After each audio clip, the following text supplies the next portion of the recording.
Hey everyone, welcome to Well World Live, Lillian live in New York. I am so happy to see everyone. We have an amazing guest today. As always, we have the greatest guest ever. Today, actually, we have a very, very special guest. Her name is Angela Gentile. She lives in Canada, and I met her actually through social media.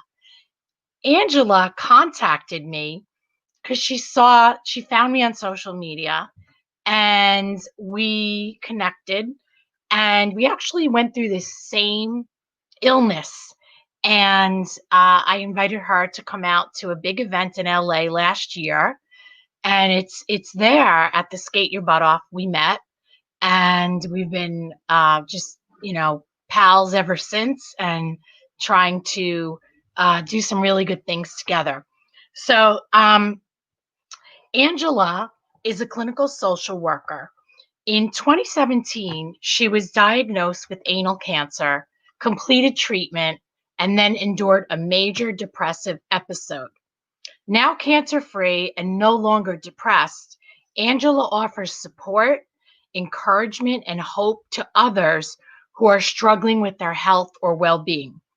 She's also a specialist in aging and has a variety of interests and hobbies. Her passion to support, help, and empower others comes through in her writing. Angela has authored 5 books, an app, and countless articles. You can reach out to Angela, and I'll show you this later, at angelagentile.com. And to see what I'm up to, spreading knowledge and saving lives, find me at hpvalliance.org. So now, without further ado, I'm going to introduce the lovely Angela. Hi, Angela. Hi, Lillian. How are you? I'm good. Thank you. Thank you for having me here. I really appreciate the invitation to speak with you and your followers today. I am so glad to have you, and thank you for being so brave to come and talk about such a personal topic and how you help people. And I'm thankful for all of your followers too, because I know you run a lot of groups, and I really appreciate it. And I have to say, we had such a great time in LA. We didn't know each other, and we gallivanted around, and we had a great, great time. First time in California for you, and it was great. We got to do a lot. Oh, it was fabulous. Wasn't it? It really was. Mm-hmm. I also wanted to say to the viewers that this is a very special occasion for Angela. It's the second year anniversary of her book, Cancer Up the Wazoo. Yay! Cancer Up the Wazoo, which is currently at a reduced price on Amazon worldwide until the end of September. Plus, $1 from each book sold is donated to the Anal Cancer Foundation. So, congratulations, Angela. I also got a little dressed up for you, a little like glittery because of the anniversary. Thank you, Lillian. So, tell me about your health crisis and how you're doing now. Yeah, so back in spring of 2017, I was diagnosed with stage 3 anal cancer. And I went through the chemoradiation treatment, and I ended up getting a very bad infection. At the very end of treatment, I was hospitalized, and it was pretty touch and go for me. It was very scary because my immune system was not very strong at that point. So I had a lot of IV drugs and like antibiotics and that sort of thing to help me get through it. And then I did make it through, thank God, and I went home. And then after all my treatments were over, I got very depressed. So on top of all the cancer, the diagnosis, the treatment, the chemotherapy, the radiation, I ended up depressed. And it was a horrible, horrible time in my life. As a social worker, I I was trained to help people through crises like this. So I was very quick to seek help for my problems, thank God. And I'm happy to say now I'm doing really well. That's great. So you really turned something negative into a positive. Yes, yeah, Right? You yeah. did. Um, what treatments did you have? So I had the chemotherapy and the radiation. So it's the Nigro protocol, which they give to most people with anal cancer if they don't have the surgery. Mm-hmm. And then I'm a very firm believer in integrative medicine. Mm-hmm. So I used faith. I used support groups online, which we also have a support group I administer. I'm a co-administrator. There's over 600 people in our anal cancer support Facebook group right now. I did yoga, restorative yoga. I took supplements. I did all kinds of things to supplement and enhance my modern medicine kind of way of healing. Mm-hmm. I used positive affirmations. I leaned on family and friends, and all the healthcare professionals. The team here in Winnipeg, Manitoba is where I am, Mm-hmm. was incredibly supportive and helpful. And I just plowed through as best I could. And it's usually a day at a time for people who Right. are diagnosed with this kind of an illness. They take one day at a time, and you've been there, so I'm Oh sure you yeah, can relate. I've been there. I'll be talking about that later on in a couple of weeks. I'll be introducing what happened to me and everything Yeah. that I've done. Um, so what is that? What turned you around, like from being depressed to like what turned you around? Well, for the depression piece, I had to go to the doctor and have some medicine, some antidepressant medicine, and I also needed to do some psychotherapy. Mm-hmm.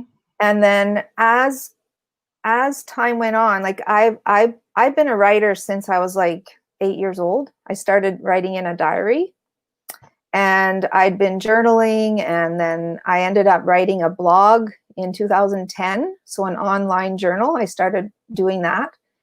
And then as I was recovering from my cancer ordeal, I don't call it a journey because it wasn't a journey at all. A journey is a happy thing. It wasn't a journey for me, it was an ordeal.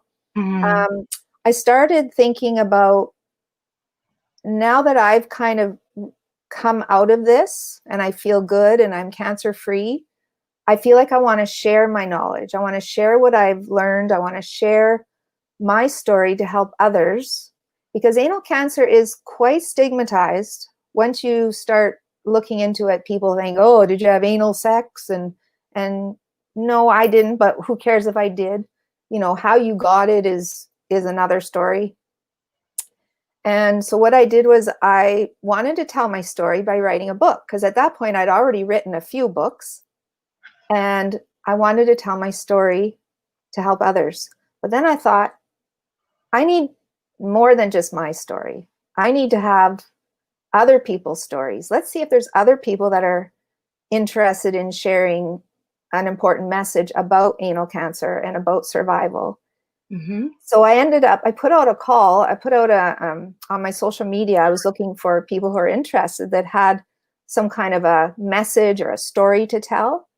I had such an overwhelming response because there's hardly any books written on this topic. Sure. It's a rare cancer to begin with, plus it's stigmatized. So Mm-hmm. nobody wants to talk about it.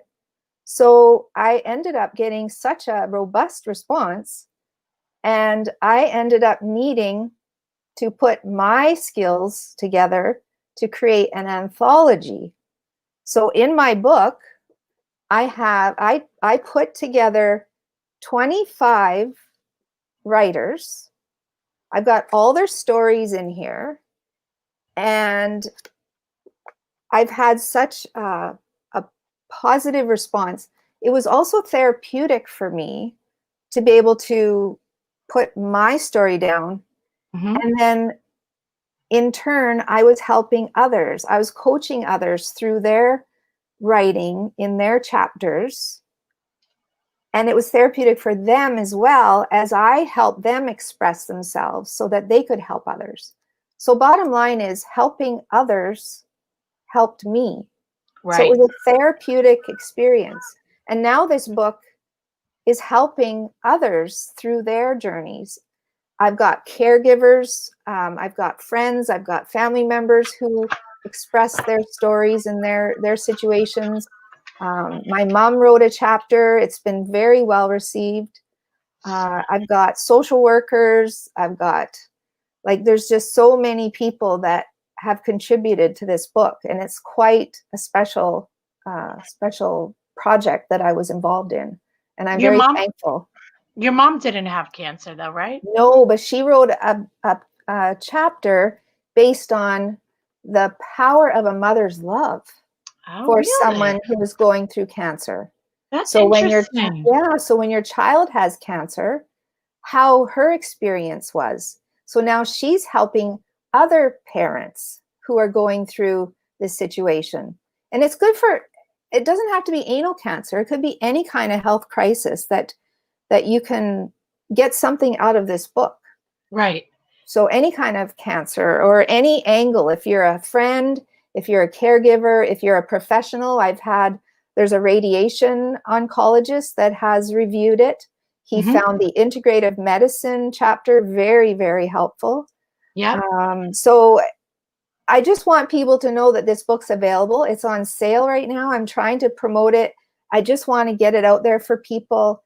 If they don't know where to turn to, there's this book that has so much information in it. Yeah, absolutely. And again, that's great. And of course, you're very courageous.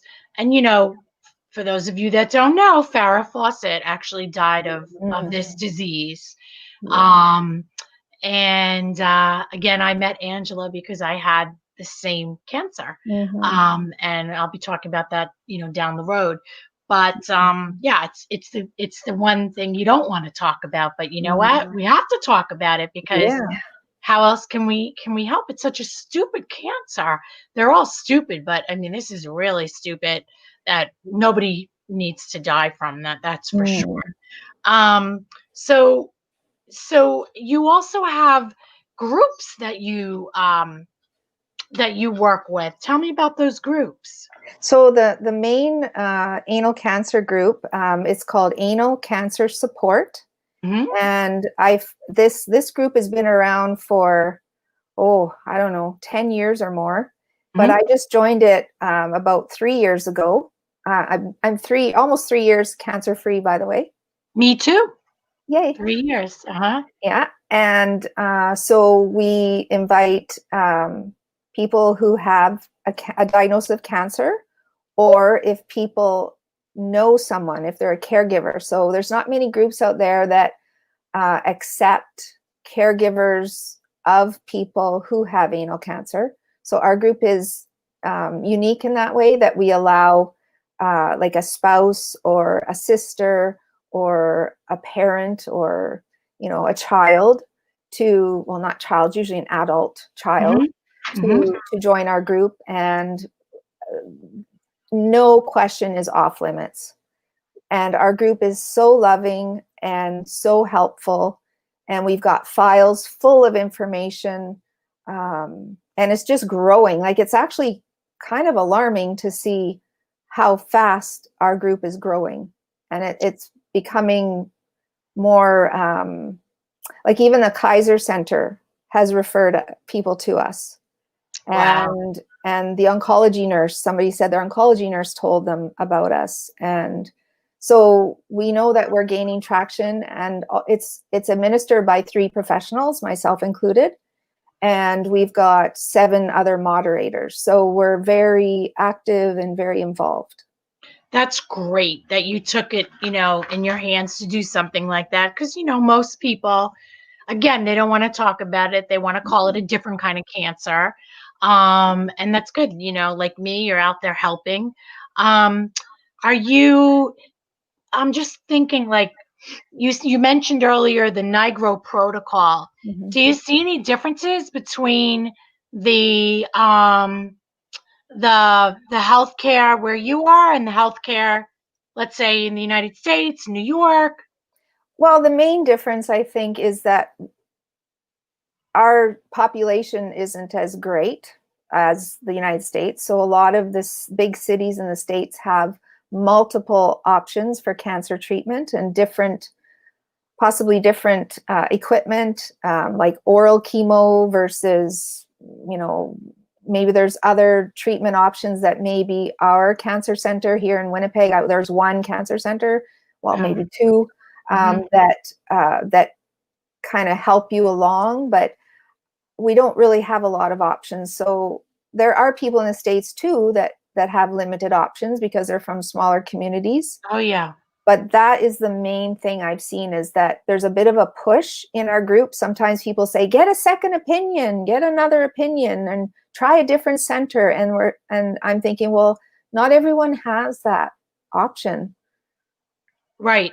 I was fortunate in that I live in New York City and I am just across, I walked to the hospital, Sloan Kettering, through the park, and I got really amazing care. But I have spoken with a lot of people across the country who, unfortunately, from a small place in the United States, and Mhm. the care wasn't anything like it. Did you say did you have oral chemo or you had the regular? No, I didn't even know oral chemo existed. That's what I had. So I just had the infusion. Um, and I didn't learn about all that until I joined the group. Mm. Yeah. And are most of the people in your group from Canada? No, they're from all over the world, but most of them are from the United States. Really? Hmm. Okay. Are there any other groups like yours, or basically yours is really the group? There are other groups. I don't really have connection to them, but it's always good to have options and to Right. have, if you want to try something different or add on. Like there might be a group for women only, there might be a group for men only, Hmm. might be a group for just caregivers if that's what you're looking for. There's so many groups on Facebook nowadays that I'm pretty sure people can find whatever they're looking for now. Now, what are you going to be doing another book anytime soon? Like, what are your plans for the near future? That's a good question. My passion is, before the cancer and all that started, is aging and aging well. That's really my cup of tea, so to speak. I really like looking at our future years and our later years, looking at them positively, making the best of it, fostering resilience, and going against the ageism kind of culture we're in. Hmm. So I'm always working on things that have to do with aging well, or Hmm. successful aging is another way to say it. So I am hoping to put out a book on that. One of my books is Caring for a Husband with Dementia. That's a book that I put together when I was working with 8 caregiving wives when I did my master's program in social work. And I also Wow. did a little book on how to edit an anthology. So it's everything that I learned when I did my Cancer Up the Wazoo book, because there was no book written on how to do that. Right. So now there's a book on that. That's And amazing. yeah, and then I wrote a book on burnout for when I was a social worker working with home care. I burnt out, so I wrote a little book about that. It's just a little ebook. And I also wrote a book on intermittent fasting because I've been doing that. That was part of my healing journey as well. Hmm. And yeah, so I hope to write some more. I'm always writing books and articles, and yes, so How do you have I time love to it. do that? You're working and you're writing books, you have a husband, you have kids, Yeah, and you have a dog. How do you yeah, do this? 2 dogs, yeah. Two dogs. Yeah, so it's my hobby. So, if some people like to watch Netflix and watch or go to the gym, I'm usually, trying to do writing or reading. And I just love books too. So That's amazing. And how long, by the way, did it take you when you did the Cancer Up the Wazoo? How long did it take you from the thought of doing a book to creating the yeah, book and getting it published and yeah, having it out there? that one took just under a year. That's Yeah, nothing. yeah. hmm Wow. That one was really exciting. You did it all yourself. Yes, yeah. Wow. You really are an amazing amazing addition to a lot of people's lives. Do you ever work with the hospitals, with any of the doctors in the hospitals, helping them in any way? No, so far, like my day job is I'm a geriatric mental health clinician. So Hmm? I do that as a day job. And then my evenings are free for whatever I'd like. I've done some individual counseling, like therapy for people. I've done speaking engagements. I've done podcasts. I've coached people. I can coach them through writing. I can coach them through caregiving, life coaching. Yeah, I've got a wide variety of interests, but no, I haven't worked directly with any of the healthcare staff other than my day job. Yeah, because I could see you being on the board of some of these, some of these organizations have, like National Cancer Institute and some of those boards that I'm also interested in joining. Mhm. Um, so Angela, Mhm. before we go, this was a great interview. Is there anything you want to say or leave us with? Um, any information, any words of wisdom? I've been asked that question before when I'm talking about anal cancer, and I think the main message that I want to leave people with is if people are mindful of their health and they want to stay on top of things, like want to be preventative. Um, if they find anything unusual going on down below, like if you think you have a hemorrhoid or something's bleeding or something's not right down there, I would strongly urge people to go to their doctor and get it checked. And this is men and women. So it doesn't matter your sexual orientation, your gender. It's just something that I firmly believe people should not be embarrassed about. If there's anything not going right down there, to get it checked. And I'll add to that, when you go to your doctor, a lot of times what's going on with your body. Like when I went to the doctor and I knew something was wrong and Mhm. the doctor said I was fine and I said I'm not fine and I went to another doctor, just trust your gut, trust yourself. Exactly. That's what I I Mhm. strongly agree with that. Yeah. So I'm going to let everybody know where they can reach you. If you want to get in touch with Angela, you can reach Angela at angelagentile.com. I say gentile like French. But anyway, angelagentile.com. Mhm. You can reach out to her with any questions or Mhm. any information you want to speak with her about.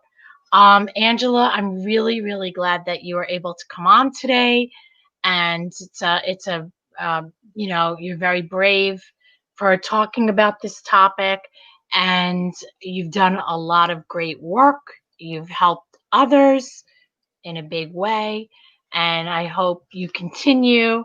And I look forward for us working together and Mhm. collaborating on a lot of things, a lot of Well, exciting thank, things well, happening. thank you so much, Lillian, for this opportunity. I've really enjoyed the whole experience. It's been lots of fun. And next time we go to LA, we'll go back to see Jimmy Kimmel again. And the Farrah Fawcett star. Exactly. All right. Take care, Angela. All right. Thank Bye. you. Bye.